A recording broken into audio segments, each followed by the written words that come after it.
धनगर बांधव वर्षानुवर्ष आंदोलन उपोषण करत आलेली आहेत।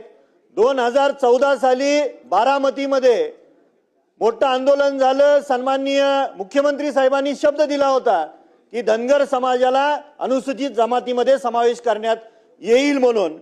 राज्य सरकार कायम समित्या नेमतात, शिष्टमंडळांकडे तपासणी होती, बैठका घेतात, पण 80 वर्ष होत आली स्वातंत्र्याला, अजून धनगर समाज अनुसूचित जमातीच्या आरक्षणापासून वंचित आहे।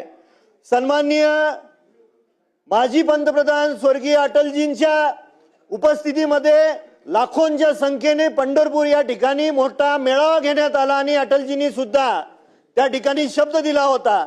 हे सरकार हे संवेदनशील आहे। धनगर बांधवांच्या ह्या ज्या मागण्या आहेत, विशेष करून अनुसूचित जमातीचा समावेश करणं खूप गरजेचं आहे।